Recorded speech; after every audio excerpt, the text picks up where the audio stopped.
pessoal, espero que estejam todos bem. Vamos continuar aqui com os exercícios que a gente não conseguiu fazer, né, durante o tempo da nossa aula. Então, eu vou fazer aqui do exercício 7 ao exercício 10, né, que são os exercícios dos slides restantes da nossa aula de hoje de manhã, tá? Então, a gente está continuando aqui com a função logarítmica, né? Então, a gente tem uma questão aqui teórica. Então, sobre a função logarítmica, eu quero julgar as afirmativas a seguir. Ou seja, se é verdadeira ou falsa, né? Então, aqui o primeiro item está falando assim: o domínio da função logarítmica é o conjunto dos números reais. O domínio da função logarítmica é o conjunto dos números reais. Então, eu sugiro, né, que antes da gente responder essas questões, vocês dão uma pausa no vídeo e tenta resolver, né? E depois coloca o play aqui para olhar qualquer resposta, né? Ver se conseguiram acertar, tá? Então, o domínio da função logarítmica é o conjunto dos números reais? Não, né? A gente viu que o conjunto do domínio, né, da função logarítmica é o conjunto dos reais positivos, né? Os reais positivos. Então, a gente denota, né, como sendo o R mais estrela, que é sem o zero, né? Se a gente escreve aqui o f de x como sendo o log de x na base A, então aqui meu domínio, né, são os valores de x maiores do que zero, e aqui a minha base tem que ser maior do que zero e diferente de 1. O domínio, então, são os reais positivos, né? Então, aqui é falso. A função logarítmica, ela é crescente quando a sua base é maior do que 1. Crescente quando a base é maior do que 1. Isso é verdadeiro. A gente viu os exemplos, né? Então, quando a base é maior do que 1, ela é crescente. A função logarítmica é decrescente quando a sua base é negativa? Não, isso aqui é completamente falso, né? Não existe base negativa nos logaritmos. Então, aqui é falso. A minha função logarítmica é decrescente quando a sua base está entre 0 e 1, né? Ou seja, a base, vou chamar aqui de base A, né? Está entre 0 e 1. Aí, a minha função logarítmica é decrescente. Então, a gente tem aqui a alternativa P, somente a alternativa número 2 é verdadeira. Tranquilo, pessoal? Continuando aqui com o problema 8. Novamente, a gente tem um gráfico, né? Então, eu tenho aqui o gráfico que representa a função y igual a elevado a x. Então, como eu tenho um expoente, o x está no expoente, né? Isso aqui é a função exponencial. Então, a partir desses dados, né, que é o gráfico, qual que é o valor de log de C na base A mais o valor de log de A na base C? Como que eu descubro aqui essa soma dos logs? Como é que eu faço? Eu sugiro que vocês pausem o vídeo, né, tentem resolver. Então, vamos lá. Como quando a gente tem um gráfico, o que eu preciso? Identificar pontos, né, pontos importantes aqui na hora da gente calcular a minha função, né? Então, no caso aqui, eu tenho 1 e 2, então são os pontos 1 e 2, e o ponto 3 e C. Então, pontos que o gráfico me deu foram os pontos 1, 2 e 3 e C. Então, eu vou usar esses pontos aqui na minha função exponencial, a elevado a x. Então, y é a elevado a x. Então, aqui é x'inho y, x'inho y. Então, eu vou ter aqui, né, que 2 é igual a elevado a 1, ou seja, a é igual a 2. Já descobri quanto que vale o a. E aqui eu vou ter que y, então, é igual a 2 elevado a x, a minha função, né, que está representado aqui. E aqui eu vou encontrar, então, que o c, quando x vale 3, o meu y vale c, né? Então, meu c vai valer 2 elevado a 3, que é 8. Então, é esse valorzinho aqui no meu gráfico. E esse aqui é o gráfico da função log de x na base 2, tá? E então, vamos lá. O que ele está pedindo para a gente fazer? O log de c na base A mais o log de A na base C. Então, quanto que vai dar isso, né? Então, quanto que vai dar esse valor?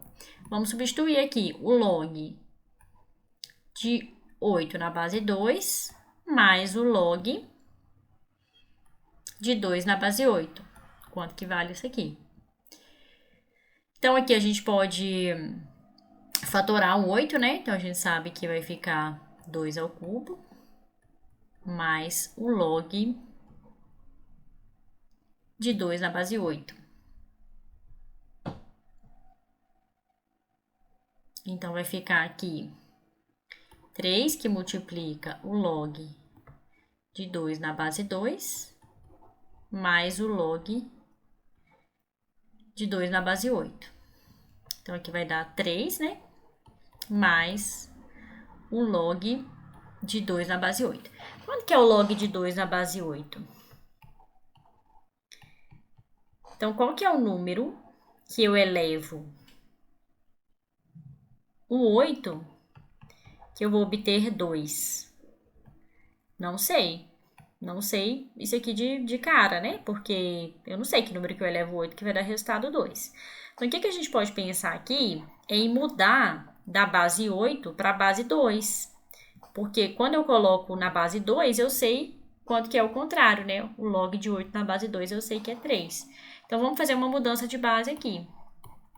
A gente viu que para mudar da base 8 para a base 2, eu vou pegar o logaritmando aqui, colocar na base nova, e a base antiga e colocar na base nova.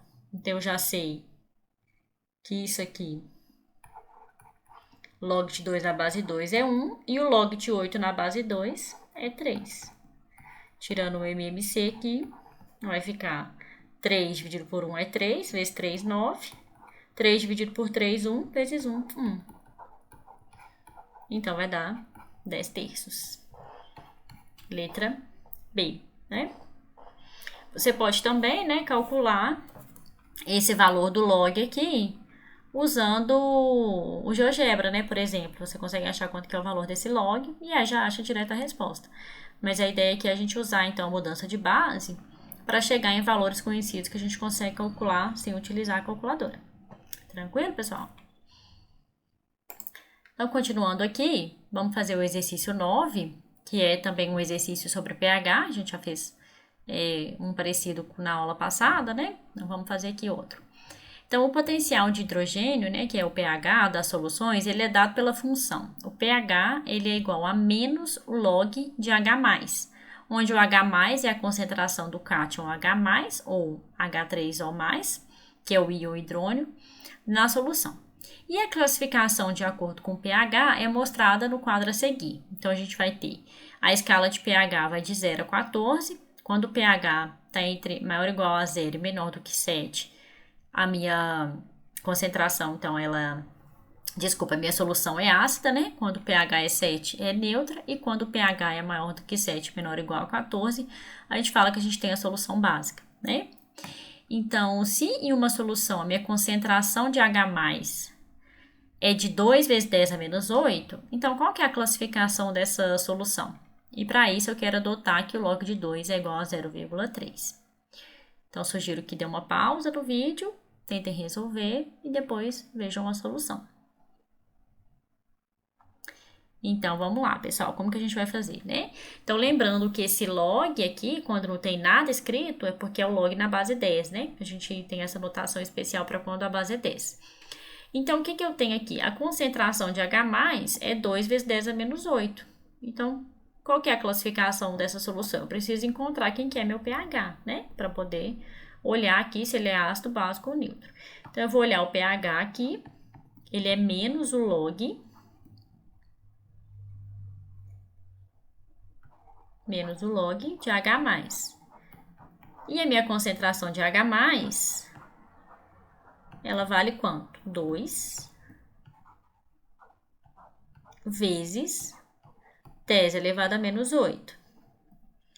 Então, vamos usar as propriedades, né? Eu tenho que a propriedade do log do produto é a soma dos logs. Então, aqui lembrando que eu tenho esse menos, né? Então, vou colocar um parêntese aqui. O log de 2 mais o log de 10 elevado a menos 8. E aqui vai ficar, então, pH é igual a menos o log de 2, menos fora eu troco de dentro, menos log de 10 a menos 8. O log de 2 eu sei que é 0,3, então vai ficar menos 0,3.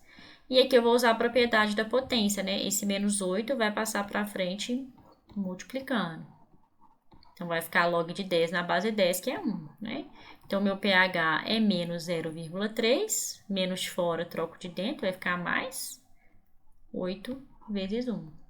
Então, meu pH vai ser menos 0,3 mais 8, que é, então, 7,7. E meu pH de 7,7, onde que vai cair aqui na minha escala de classificação? Vai ser aqui no básico. Então, eu tenho uma solução básica. Beleza, pessoal? Então, é só a gente substituir e aplicar as propriedades. Então, continuando aqui, pessoal, nosso último exercício, o exercício 10, é uma aplicação da escala Richter, né, que a gente também já fez na aula passada, eu comentei com vocês na aula passada, uma das grandes aplicações dos logarítmicos, né, é a escala Richter. Então, em 2011, a gente teve um terremoto de magnitude 9 na escala Richter, que causou um devastador tsunami no Japão, né, que foi provocando, então, um alerta na usina nuclear de Fukushima. Em 2013, outro terremoto, agora com magnitude 7, na mesma escala, ou seja, na escala Richter, sacudiu Sichuan, que é no sudeste da China, deixando centenas de mortos e milhares de feridos. Então, a magnitude M de um terremoto na escala Richter, ela pode ser calculada da seguinte forma. Então, a magnitude do meu terremoto, ela vai ser igual a 2/3 vezes o log, na base 10 aqui, né, de E sobre E0, em que E é a energia em kWh liberada pelo terremoto e o E0 é uma constante real positiva, é fixa. Considere, então, E1 e E2 as energias liberadas nos terremotos ocorridos no Japão e na China, respectivamente. Qual que é a relação entre E1 e E2? Então, qual que é aqui a relação entre E1 e E2? Então, o que eu vou ter aqui? A fórmula, né? Deixa eu copiar ela aqui. M é igual a 2/3. Vou copiar aqui. M é igual a 2/3 do log de E sobre E0. O E é a energia liberada, o M é a magnitude do terremoto. Magnitude na escala Richter. O E é a energia liberada pelo terremoto.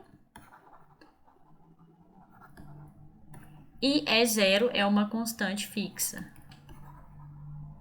Constante fixa.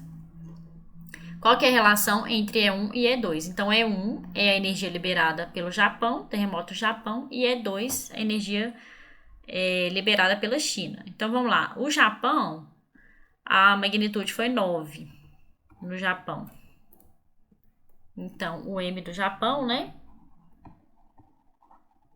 que é o M1, vai ser 2/3 de log de E1 sobre E0, e a magnitude foi 9.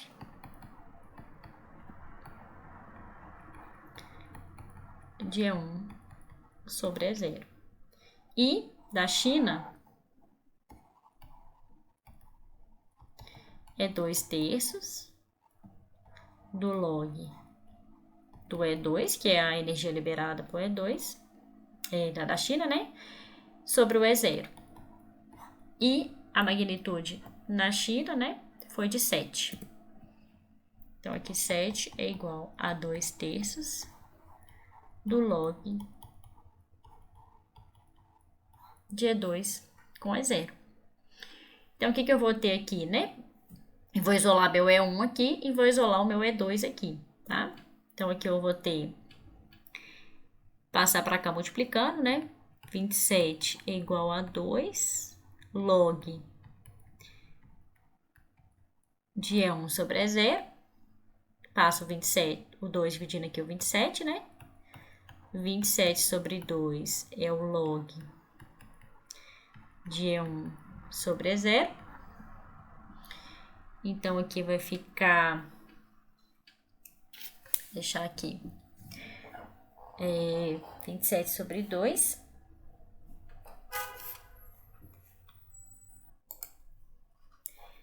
Então, aqui, pessoal, vou continuar, né? Eu posso aplicar a propriedade, a definição do log, né? Então, log de E1 sobre E0 aqui na base 10, né? Que é o log, é igual a 27 sobre 2. Isso é equivalente a gente escrever, então, que...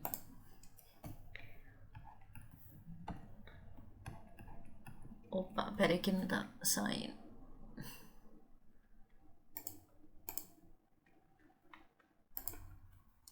Então, aqui usando a definição, né? Então, é o expoente que eu coloco na base 10, que vai me dar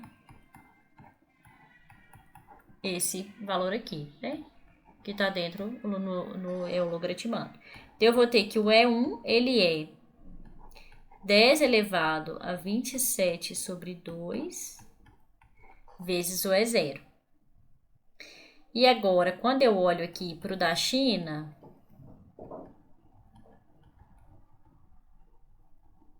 eu vou ter a mesma coisa, né? Então, vou multiplicar por 3 e dividir por 2, então vai ficar 21 sobre 2 é igual ao log de E2 sobre o E0.